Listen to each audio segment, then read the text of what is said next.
This is 3 of Skeins Knit and Crochet podcast, number 107. 107. I checked this time. You go, girl. Number 107, and I am Lisa. Merry Chris, and Happy New Year and all that good stuff. Indeed, Happy New Year and all that good stuff. What are we talking about today, Chris? Everything we made last year. Huzzah. You know what? I have not been writing 2023. You know, when the new year starts, you always write the last.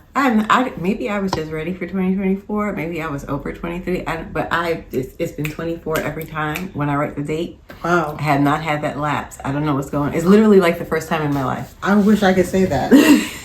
You would not believe how many years I have crossed out in my bulletin because I was like, oh, no. So I guess we just rolling head first into 2024. Rolling. Okay.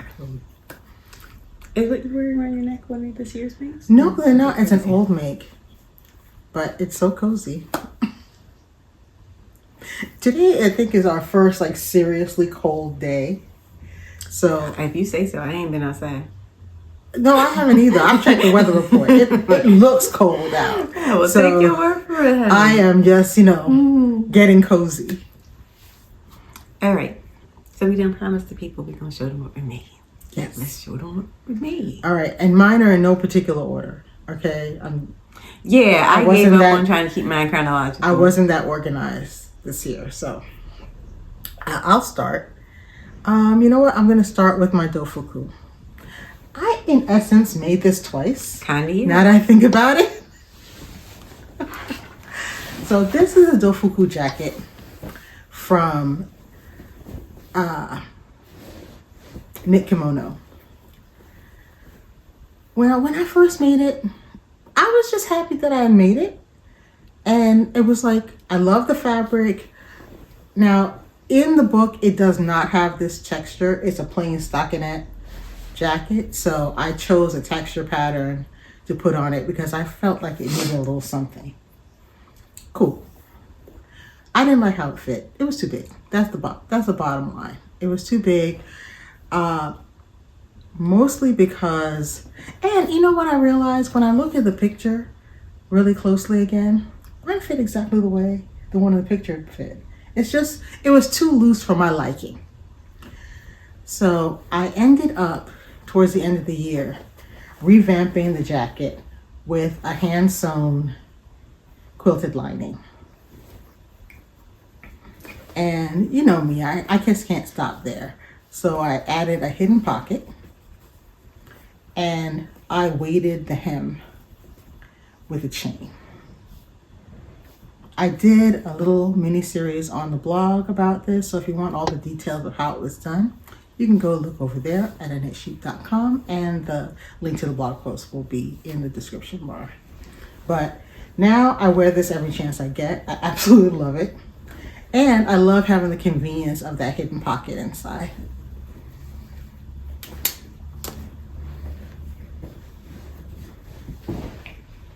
So this was, I think, it's one of my most recent makes, so y'all should be familiar. But this is my step hem skirt that I made with these granny squares running down the sides of the skirt, and then I have the one granny square kind of hanging off the bottom because this was inspired by a skirt that I saw someone wearing, and I thought that step hem idea was really cute. And she still needs an elastic in the waistband. We're getting to it, okay? But yeah, it's just a regular old pencil skirt. And yeah, she's got some strings. I'm really happy with how it came out. It was very simple, very straightforward. And I made a pencil skirt. Now, this project was the one that finally sold you on Ultra Wool. Yeah, once I soaked her in some Land. Yeah. Because I like my merino. We just went to a yarn store and the owner was like, oh, everyone wants yarn that feels like kittens. And I was like, yes, I'm a kitten person. I want the kitten yarn. What's wrong with kittens?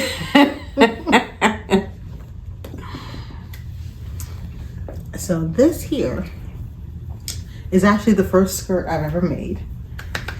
Well, the first skirt I've ever knitted. This is the Fit and Flare Trumpet Skirt from Knitting Lingerie Style.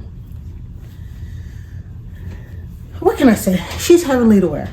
I actually love how it fits. I love how the fabric feels. I made it in Trendsetter Lino. That's a 68% cotton and 32% linen yarn. And it's a worsted weight, so it went reasonably quickly.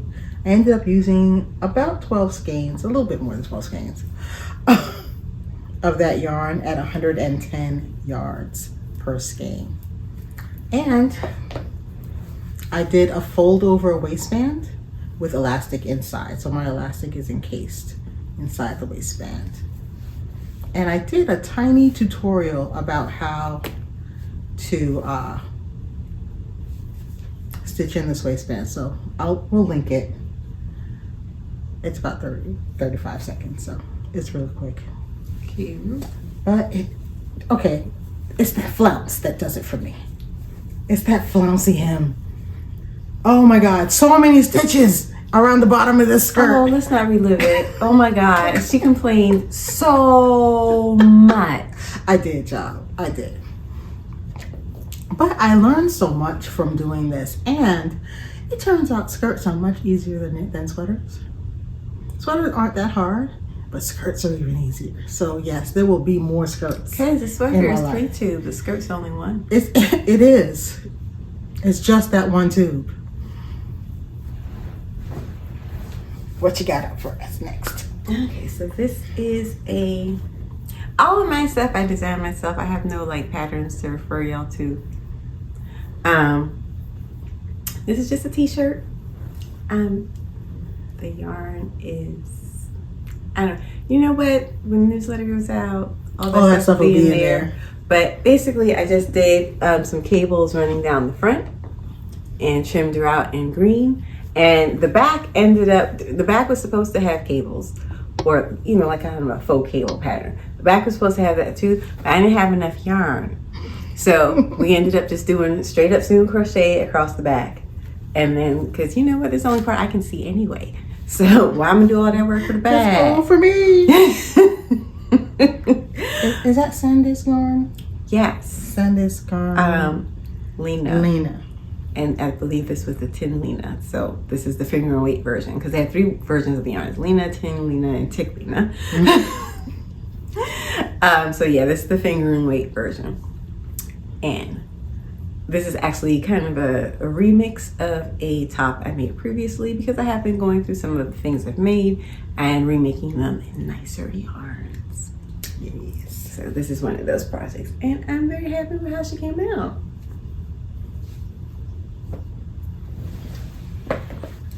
So I've been getting a lot of use out of my books. I realized the other day, I saw Crystal looking through Ravelry, and I realized I haven't been on Ravelry in months. And I used to be in Ravelry on a daily basis, really. But I've been kind of going to the 152,000 patterns I own already in my books and my magazines, because I'm also a magazine hoarder. Collector. What you trying to say? Yes, collector. I like that word. I like that word even better. I'm a book and magazine collector. So one of the things I've set for myself as a goal is to look in the patterns I already own first before I go off to look for something else. Because you got like a whole wardrobe a few times over in your pattern books already. I do. Because it's shirts, it's bottoms, it's lingerie, it's coats, it's everything. It's a few things. It's a few things. Oh my God. So also from Knitting Lingerie Style, I made the Cryistal Tea. This thing was so nice to wear. Let me tell you, I wore this to New Jersey Sheep and Wool. It was hotter than a baked potato that day, okay? It was so hot. but I never felt overheated. I feel like I came home lighter than when I left because I you sweat did. so much. You did. You absolutely It was did. very hot. And I made that in Sanders Garnlina. It was cotton and viscose and linen. And I think that made all the difference. It was hot. There was nothing I could do about it being hot, but the fabric breathed so much and it's got that open weave to it. I was as comfortable as it was possible to be on that ungodly hot day. And I did actually work in a tiny bit of crochet because it has a crocheted edge, and I did that in a contrast color. So I just did a single crochet edging all around all my openings. And I think it just, I don't know, gave it a little something. It did. Gave it a little something. Love the little lace edging down here. The patterning is almost like similar to the skirt you did with these open vertical sections. Yeah. That was like the headspace you were in. Yeah. And I think I just like that line. So every time I see it, I'm like, yeah, I'll make that. Absolutely. Absolutely. So I have a cute little, just a little Aine Mini that I made from Kelborn Woolens something. Andorra? What? Andorra. And Andorra, she's right, yes. Which is, I think it's some Highland wool, merino, and mohair. Yeah. And this one's got the elastic waistband. See? Yeah. But super simple. I think I just did alternating rows of half double crochet and single crochet. I made a front and back and seamed it. And it's a good looking seam. Okay. What style of seam is that? So I did what I usually do. I did single crochets in the sides of the stitches going all the way down on both pieces. And then I did my mattress stitch in the heads because it's just so much easier, I think, seaming when you're working with the heads of stitches. So I just did single crochet so I'd have heads, and then I used those to do my my mattress stitch. Yeah. That makes for a beautiful seam. So cute. I think I wore this one day at the wool walk.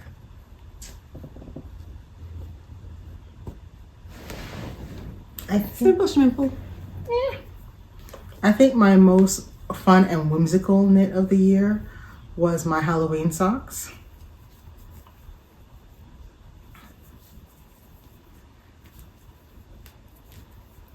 And I duplicate stitch these cute little skeletons on the side. It's just fun. Just absolute fun.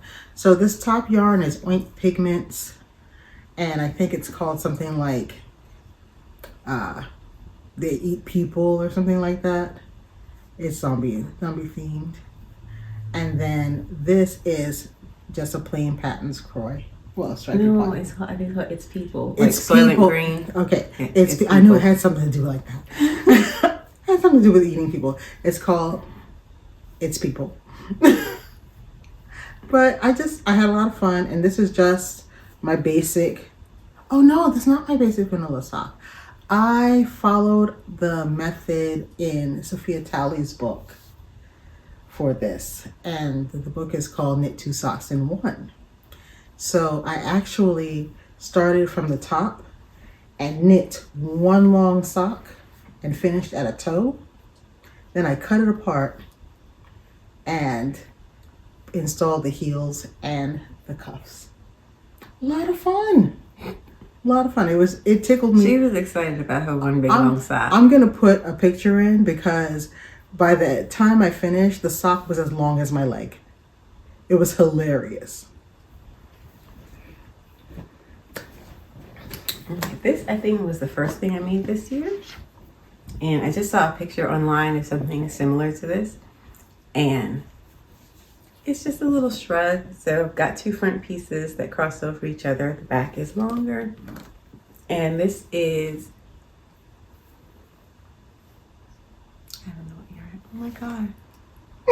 I should have written some of this down. See, that's one of the things I'm gonna work on for this year. I'm gonna have like a little book where I write down everything. And okay, but I know the stitch pattern is just 1 row of treble crochet and 3 rows of single, because it's a stitch pattern I really like. It gives you really nice movement in the fabric, long sleeves and random feather. And then I just did an all single crochet cuff. And this is cute. I've worn this a few times this year actually, and I'm really happy with it. Oh, I know who this is. Mary Needed. Oh yeah, Mary Needed yarns. It just popped right back into it your really head, did. But yeah, that's my little shrug. I made some cute stuff, y'all. You did.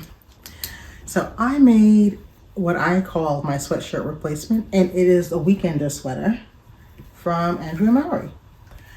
And I gotta tell you, Mom keeps saying I need to make another one because I wear this thing anytime it's cold. I reach for it. It's just so comfy. It's the 4th skein. That's how much we see it, okay? But it's really comfy, it's really cozy, it's easy to wear.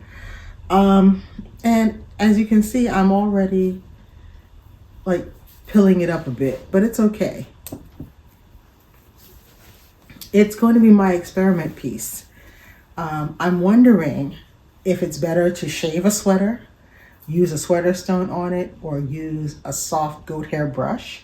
So I got a goat hair brush, and I'm going to be goat hair brushing one side to smooth it down, and I'm going to be using a sweater stone on the other to see what's better, because my theory is that if I break the fibers, it's going to create more pilling.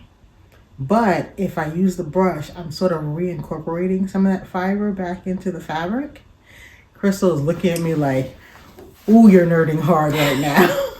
I didn't say anything. And I think overall there will be less pilling. So I'm going to work on that experiment over the course of the year. So we'll see how it goes. Wow. None of my stuff's that deep. And I don't have a goat hair brush. You can use my goat hair brush. Okay, great. You can share the goat hair brush. Okay, so this was me going back to trying mosaic crochet again because I had tried it once. So I made this hat and it came out, the way it was supposed to, but I still felt like I had zero understanding of what I had done. So I decided I wanted to try again to understand how to read a mosaic pattern. And I did it! So I made this little vest. The yarn is Hope Made yarn. I know the green is called Moss, and I believe the white is Garden Party. I don't know what the pink is, but it's just a simple little sweater vest. Something about kisses. And it came out exactly how I wanted it to. Now this one I did do my mosaic pattern on the back. But I love how this one came out. It's one of my I'm favorites. so excited about it. Yeah. I'm like, oh my gracious. So, it's sock yarn.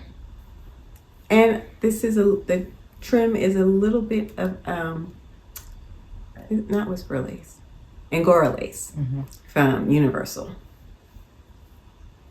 And ta-da! But these are all Hope Made yarn. Yeah. Except for the Angora lace.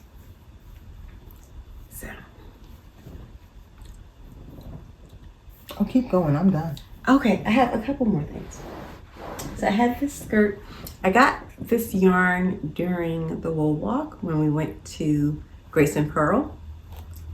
And, so you see these stripes? That's the yarn doing that. It's just all these different yarns. I didn't choose different yarns and stripe them myself. The yarn just changes up like that. And it's one of those yarns where they just mix a bunch of different fibers together and it's knotted throughout. But I saw it, the pink really spoke to me. I thought it was so cute. I had no idea what I was going to do with it. And then I started playing around with it and I was like, this might be just enough to get a skirt, because I bought 2 skeins and it was exactly enough to make the skirt. I bought one skein to the front and one skein to the back. But the yarn, it came with these little bundles. So I guess these are like examples of all the fibers that were used in the yarn. And I was like, I'm gonna use these. Yeah. And I just had to attach them. They were already like, you know, made into these little fringes. And so I have like a cute little fringe. They made it that it was almost like a tassel on the skein. And then I did kind of like a little tuxedo stripe on the side. So there's just a little bit of gray because I like pink and gray together. This will also be getting an elastic waistband, but she's just a basic another little pencil skirt, and I love it. It looks really cute on. And then some of you may remember my shawl. Oh yeah. This is, I just basically kept just changing the colors randomly, more or less. This is all linen stitch. This yarn is from, I know, Cryistal Cat. Yeah, so I believe it is, the black is Witch's Hair, I think the gray is Smoke, and the speckled is 101. And then there's a little bit in just this section that looks like has vertical stripes. That is some yarn I found in a closet that I've had for ages. It's something acrylic with sparkles, and I just wanted to add a little bit of sparkle. But this whole thing is just linen stitch, really simple. This is like, I think this is the first shawl, or maybe the second shawl I designed. This is definitely my first like triangle shawl that I did myself. I was really stymied by shawls because there's just so many options. I didn't know what shape to do. I didn't know what colors to use. And finally I just said, look, I'm gonna make a triangle. And this is how she came out. And I'm really, really happy with it. I think anytime you just use like a black and white color scheme, you end up with something that looks kind of sophisticated. Really sharp, yeah. Yeah. I just love how it came out.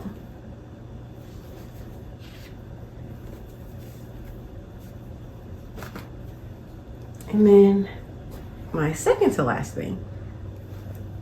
Some of y'all might remember this. Oh yeah. It's my dress. This is 100% linen, and it's fingering weight linen from Universal. And I think they discontinued the fingering weight, but they still have the DK weight, if I'm not mistaken. And when I washed it, oh yeah, it literally we weighed it. It was a 10-gram ball of fluff. That was amazing. Moses, what happened? But so I did, this is really the first thing I did that was kind of lacy, because I always focused on making things opaque because I didn't know how to line things. But now I'm feeling a little bit more comfortable either lining things or just figuring out what to wear underneath it. I have a couple of just little slip dresses. As you can see, this is like very, very open, but I have a number of things that I can wear under it. And if I was a celebrity, I wouldn't wear anything under it though. Because y'all could just be wild in these streets. But I choose to wear something under mine. Maybe, you know, a little something. And I made the front and the back each in one piece. So when I got up to the armhole, I just extended those rows to make a little sleeve. So I basically made it like a little T-shape. So it's basically just like a t-shirt dress. Yeah. And I just picked a stitch pattern from a Stitch Dictionary and boom, done. The fanciest t-shirt dress ever. Is that what it is? Totally.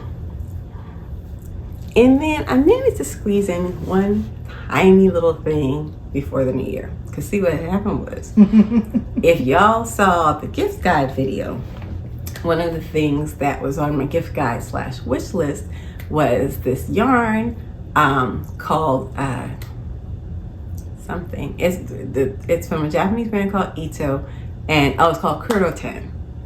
And it is an 80/20 cashmere and sable yarn. And I got some for Christmas. And in the video I said, if I had that yarn, I would probably make these fingerless gloves that I made before that I have this pattern for all easy crochet wristers. So I made them. So let me show y'all my cute little gloves.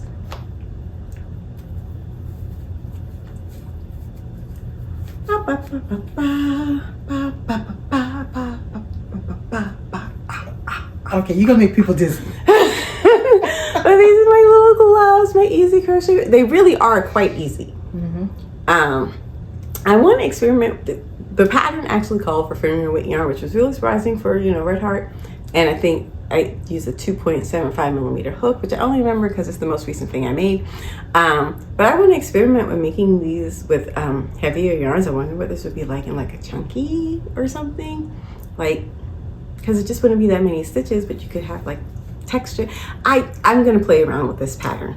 Clearly. I'm also thinking about maybe doing a little beading on the back, just to kick it up a notch. Bam. Like cashmere and sable needs to be kicked anywhere. But okay.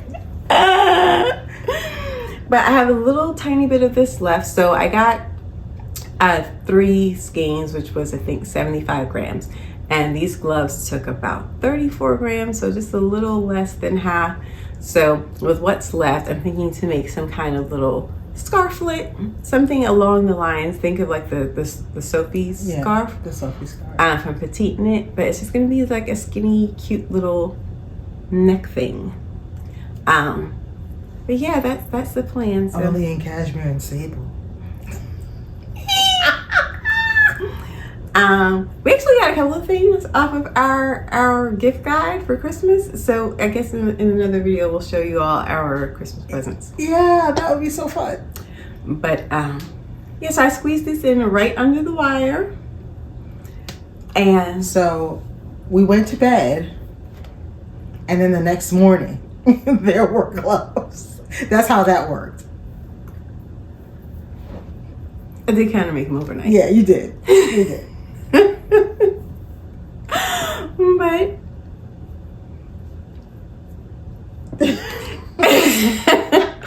so this was my last make of 2023, and as you can tell, I'm very ambivalent about it.